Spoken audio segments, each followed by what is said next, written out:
வணக்கம், என் பேர் அசோக் ராஜ். நான் பேசிக்கலாக ஒரு சிவில் இன்ஜினியர். தேசிய விலங்கு நல ஆணையத்தோட பிரதிநிதியாக இருக்கேன். வாய்ஸ் ஃபார் வாய்ஸ்லாஸ் என்ற விலங்கு நல அமைப்பு வச்சுருக்கேன். இங்கே பாண்டிச்சேரி மட்டும் இல்லாமல் தமிழ்நாட்டில் பல வீடற்ற விலங்குகளுக்கு எங்களால் முடிஞ்ச சர்வீஸை பண்ணிகிட்டு இருக்கோம். பொதுவாக இந்த பூமி அனைத்து உயிருக்கும் சொந்தமானது தான். ஆனால் மனிதன் முன்னாடி ஈகோ சிஸ்டமில் இருந்தாங்க, இப்போ ஈகோ சிஸ்டமில் வந்துட்டாங்க. இது அதாவது ஈகோ சிஸ்டம் எந்த அளவுக்கு போயிடுச்சு அப்படின்னா எல்லா உயிரையும் டாமினேட் பண்ணுற ஒரு நேச்சருக்கு மனுஷன் வந்துட்டாங்க. ஏன்னா நம்ம ஒரு விஷயத்தில் எப்போ நம்ம இயற்கையை மீறி ஒரு விஷயம் செய்கிறோமோ அது பின்னாடி அதோட பின்விளைவுகளை வந்துடுது. மனிதனுக்கு இருக்கிற அதே வலியும் வேதனையும் இருக்குது, உணர்வுகள் இருக்குது. ஒரு குட்டி போட்டுச்சுன்னா அந்த அம்மாவுக்கு இருக்கிற பாசம் இருக்குது. இதெல்லாம் யாரும் மறுக்கவே முடியாது. மனிதனுக்கும் மற்ற விலங்குகளுக்கும் எந்த விதத்துலையுமே எந்த ஒரு வித்தியாசமே கிடையாது. எல்லாத்துக்கும் அந்த உணர்வு இருக்குது. ஆனால் என்ன மனிதனை விட அது எப்படி மாறுபட்டு இருக்குது அப்படின்னு பார்த்தீங்கன்னா, அதுங்கெல்லாம் இன்னும் இயற்கையாகவே வாழ்ந்துக்கிட்டு இருக்குது. அதுங்களோட கழிவு எல்லாமே டிஸ்போசபிள். ஆனால் மனிதனோட கழிவு எதுவுமே டிஸ்போசபிள் கிடையாது. அதோட விளைவு தான் இன்றைக்கி பூமியிலேயே இந்த உலகத்திலே பெரிய சவாலான ஒரு விஷயம் என்னென்னா புவி வெப்பமயமாகிறது தான். புவி வெப்பமயமாகிறதுக்கு குளோபல் வார்மிங், அதுக்கு காரணம் எந்த விலங்குகளுமே கிடையாது, மனிதன் மட்டும்தான்.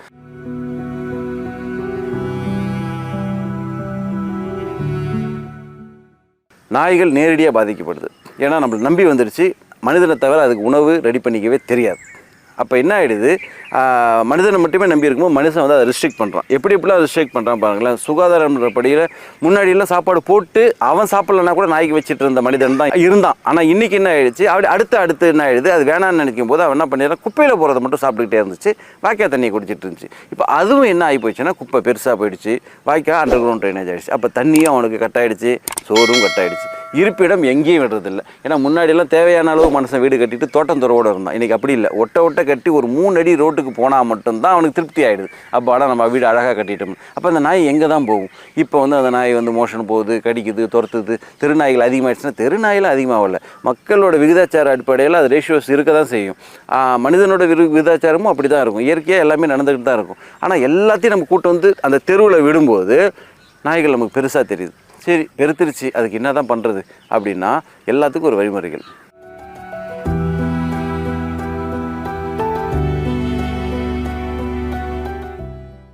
இந்த நாய் பார்த்தீங்கன்னா இது பேர் வெள்ளச்சி.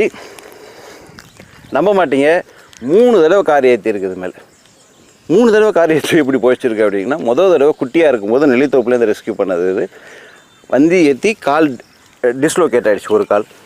அடுத்தது இன்னொரு வண்டி ஏற்றி பேரலைஸ் ஆகிடுச்சு, 2 காலுமே பேரலைஸ் ஆகிடுச்சு. பப்பியில் ரெஸ்கியூ பண்ணி தொடர்ந்து பிசியோதெரப்பி கொடுத்து, பிசியோதெரப்பினா சும்மாலாம் கிடையாது, அதை தொங்க விட்டு அதை மசாஜ் பண்ணி நீச்சல் பயிற்சி கொடுத்து அப்புறம் விட்டமின்ஸ் சப்ளிமெண்ட்ஸு இது எல்லாமே கொடுத்து நடக்க ஆரம்பிச்சிருச்சு. 3வதாக எப்போ ஆச்சுன்னா, இந்த இடத்துல படுத்துட்டு இருக்கும்போது, ஏன்னா இங்கே டிரைவிங் கற்றுக்கிறதுக்காக நிறைய பேர் வருவாங்க. அப்புறம் ஒரு கார் ஏற்றிருச்சு. பதறிட்டேன், ஏன்னா இவ்வளோ வயசு ஆகிடுச்சு, கருத்தாடெல்லாம் பண்ணியாச்சு. 3வது தடவை வண்டி ஏற்றோன்னா ஐயோ அவ்வளோதானே, இவ்வளோ கஷ்டப்பட்டு காப்பாற்றணுமே, முடிஞ்சிருச்சோ அப்படின்னு நினச்சேன். அதுங்களுக்கு எதிர்ப்பு சக்தி ஒன்றும் ஆகலை. 3 தடவை வண்டி ஏற்றின வெள்ளச்சி. இப்போ நாயை பார்த்தா பயம் வரதுக்கு முக்கிய காரணமே என்னென்னா, அதுக்கும் நமக்கு இருக்க பாண்டிங் போயிடுச்சு. நாய் எந்த விதத்துலையுமே எந்த பிரச்சனையுமே கிடையாது. ஆனால் மக்கள் என்ன நினைக்கிறாங்கன்னா, நாய் கடித்தாலே நம்ம செத்துருவோமோன்ற பயம். இதில் மீடியாவோட ப்ரொஜெக்ஷன் ரொம்ப அதிகம். ஏன்னா இதில் அரசியலும் ஆக்குறாங்க. எந்த நாயுமே கடிக்காது, நம்ம தவறு செய்யாதவரையுமே. கரெக்டாக ஒரு கவர்மெண்ட் என்ன செய்யணும் அப்படின்னா, இனப்பெருக்கத்தை கட்டுப்படுத்தணும் அப்படின்னா அது கருத்தாடை செய்யணும், தடுப்பூசி போடணும். கரெக்டான நேரத்துக்கு அதுக்கு உணவு கிடச்சிட்டா எந்த மக்கள் உணவு போடுறாங்களோ அவங்கள்ட்ட ரொம்ப பாண்டிங்காக இருக்கும். எந்த விதத்துலையுமே நாய்கள் அச்சுறுத்தலே கிடையாது. நம்ம நினைக்கிறத பொறுத்தா இருக்குது. சின்ன குழந்தைங்க கண் கூட பார்க்குறோம், நிறைய சின்ன குழந்தைங்களாம் பழகிறாங்க. நாய்களோட பிஸ்கெட் போட்டு அவங்க பெற்றோர்கள் பழகிறாங்க. ஒரு குழந்தை அப்படி தான் பழகணும். ஐயோ நாயை தொடாத, நாய் கடிச்சிருன்னு பயமுடுத்தும் போது அந்த குழந்தை என்ன பண்ணுது, அந்த நாயை எதிரியாகவே பார்க்குதா. அந்த குழந்தை தான் அடுத்த சமுதாயம், அடுத்த ஜென்ரேஷன்ஸ் நாயை பார்த்தாலே ஒரு எதிரி மாதிரி பார்க்குறாங்க.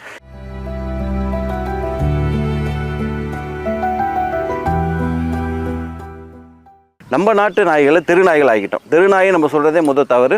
அது நாட்டு நாய்கள், தெருவில் விடப்பட்ட நாட்டு நாய்கள். இன்றைக்கி நாட்டு நாய்கள்லாம் தெருவில் இருக்கான்னா இல்லை, பிரீடர்ஸ் இருக்காங்க இல்லையா, பிரீடர்ஸுக்கு கணக்கே கிடையாது. ஆர்டிஐ தகவல் படி பிரீடர்ஸு ரெஜிஸ்ட்ரேஷனே கிடையாது. கட்டுக்கடங்காத பிரீடர்ஸ், அவங்களுக்கு எந்த லிமிட்டுமே கிடையாது. அப்போ யாரும் ப்ரீட் பண்ணுறாங்க, வெளிநாட்டு நாயெல்லாம் ப்ரீட் பண்ணுறாங்க. காசுக்காக விற்கும்போது அது வர்த்தக பொருளாகிடுது. அந்த வர்த்தகம், ஏன்னா அந்த வர்த்தகத்தால் வர்றது தான் இன்றைக்கி வாங்குறவங்க ரொம்ப ஈஸியாக வாங்கிடுறாங்க. வாங்கிட்டு கொஞ்ச நாள் ஐயோ அதை மெயின்டைன் பண்ண முடியல, வெளிநாட்டுக்கு போகிறேன், குழந்தை இருக்குது, முடி கொட்டுது, இப்படி இப்படின்னு சொல்லிட்டு அந்த வெளிநாட்டு நாய்களும் ரோட்டு. இன்றைக்கி பாண்டிச்சேரியில் ஒரு நாளைக்கு குறைஞ்சது ஒரு நாளைக்கு டெய்லி 2 வெளிநாட்டு நாய்களாவது ரோட்டுக்கு வந்துக்கிட்டே இருக்குது. வெளியில் வர்ற ரோட்டு நாய்கள் திடீர்னு ரோட்டுக்கு வரும்போது நேற்று வரையும் சாப்பாடு ஏசி எல்லாம் இருந்துட்டு திடீர்னு ரோட்டுக்கு வரும்போது ஒரு பதற்றம், மன உளைச்சல். இப்போ உதாரணத்துக்கு சொல்லணுன்னா, இவனும் வெளியே விடப்பட்டவன் தான், வளர்த்து வெளியே விடப்பட்டவன் தான். இவனை பார்த்தாலே எல்லாருக்கும் ஒரு பயம் இருக்கும். இவனை பார்த்தாலே எல்லாருக்கும் பயம் வரும். ஏன்னா இவனோட நேச்சர் என்னென்னா சிங்கிள் ஆர்மி ஓனர்னு சொல்லுவாங்க. அதாவது ஓனருக்கு மட்டும் விசுவாசமாக இருக்குது. அது அவங்களோட நேச்சர். ஏன்னா அதுதான் காவலாளி, அதை இடத்த பாதுகாக்கிறவன், உரிமையாளருக்கு விசுவாசமாக இருக்கிறது இவங்களோட நேச்சர். ஆனால் எந்த விதத்துலையுமே இவங்க மனிதனுக்கு பாதிப்பே கிடையாது. அப்போ இவனுக்கு ரோட்டில் விட்டவங்க அவங்களோட தவறு, நாயோட தவறு கண்டிப்பாக கிடையாது. இவன் முதல்ல இவனை நான் பார்க்கும்போது கூட எனக்கும் பயமாக தான் இருந்துச்சு, என்னையும் மிரட்டிட்டு தான் இருந்தான். ஆனால் இன்றைக்கி பார்க்குறேன், உண்மையாலுமே சொல்கிறேன், இவனை மாதிரி ஒரு பாசக்காரங்க இருக்கவே முடியாது. பழகினா மட்டும்தான் தெரியும். ஆனால் புதுசாக பார்க்குற எல்லாருக்கும் பயம் இருக்கும். இவனை பார்த்தாலே மிரண்டு போவாங்க. அப்போ இவன் பயப்படுறவங்கள பார்த்தா மறுபடியும் எகிரிட்டு தான் போவோம். அப்போ இந்த இடத்துல பிரச்சனை வருது. பிரச்சனை இவனா இல்லை இவனை ரோட்டில் விட்டவங்களா? இப்படி பல நாய்கள் தினம் ரோட்டில் விடுற எல்லா நாய்களுக்குமே இதுதான் பிரச்சனை. ஆனால் நாய்க்கு தன்மை இருக்குது. ஏன்னா நான் பல கேஸு முனிசிபாலிட்டியில் வர complaints, dog bite, rabies case, இது எல்லாமே என்ன தான் ரெஃபர் பண்ணுவாங்க. நான் போய் பார்க்கும்போது பார்த்தீங்கன்னா அந்த நாய்க்கு எந்த பிரச்சனையுமே இருக்காது. நான் அந்த நாய்க்கு சாப்பாடு போட்டு தொடவி கொடுத்து அதுக்கிட்ட ஃபோட்டோ எடுத்து அனுப்புவேன், இந்த நாயை கடிச்சிச்சு அப்படின்னு. கடிச்சிருக்கலாம், ஆனால் அதை நம்ம பார்க்குற விதத்தை பொறுத்து தான் இருக்குது.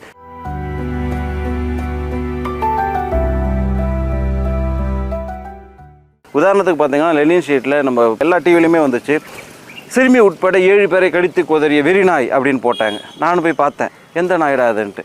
அது 1 வருஷத்துக்கு முன்னாடியே ஏற்கனவே கடிச்சிச்சு தான். ஏன்னா குட்டி போட்டுச்சு. அந்த குட்டியை அது கண்ணு முன்னாடியே 2 வீலர் நசுங்கி செத்துச்சு. ஒரு தாயாக இருக்கிற அந்த வலி இருக்கு இல்லையா, அது எல்லாத்துக்கும் இருக்கும் தானே, உங்களுக்கும் இருக்கும்ல. அதுதாங்க அந்த நாய்க்கும். அதை பார்த்தேன்.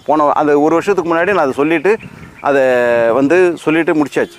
அடுத்த வருஷம் மறுபடியும் அது குட்டி போடும்போது மறுபடியும் அதே பிரச்சனை, கடிச்சது தான். ஆனால் அது குட்டி அது முன்னாடி ஏற்றும் போது அது 2 வீலர் வந்தாலே 2 வீலர் தான் டார்கெட் பண்ணுது. 2 வீலரில் வந்தவங்களை மட்டும் போய் கடிக்குது. அப்போது அதை பார்த்தேன், சொல்யூஷன்ஸ் என்னன்னு தெரிஞ்சேன். ஏன்னா அதை நான் விட்டுருந்தேன்னா கண்டிப்பாக அதை அடித்து சாவடிச்சிருப்பாங்க. இன்றைக்கும் பார்த்தீங்கன்னா அந்த நாயை கொண்டு போனேன், கருத்தடை பண்ணேன். அதுக்கு பேர் கருத்தடை பண்ணேன். இன்றைக்கும் பார்த்தீங்கன்னா லெனின் ஸ்ட்ரீட்டில் அந்த நாய் இருக்கும். விடும்போது தான் தெரிஞ்சிச்சு அவ்வளோ நல்ல உள்ளங்கள் மக்கள் இருக்காங்க. கருப்பி வந்துட்டியா, ஐயோ நீ வரமாட்டேன்னு நினச்சேன்னு சொல்லிட்டு அதை கட்டி அணைச்சி, சின்ன பசங்க கொண்டு கட்டி அணைச்சி அதை வரவேற்கிறாங்க. இன்றைக்கும் அந்த நாய் உயிரோடு இருக்குது. ஒரு நாய் தானே, உயிரை காப்பாற்றிட்டுமே அப்படின்ற சாதாரண விஷயம் இல்லைங்க. ஒரு நாயை காப்பாற்றுற அந்த உயிர் இருக்குது பார்த்திங்களா. இந்நேரம் அந்த தவறான அணுகுமுறையாக இருந்ததுன்னா அந்த நாயும் இல்லாமல் இருந்திருக்கும், நமக்கும் சொல்யூஷன் கிடைக்காது.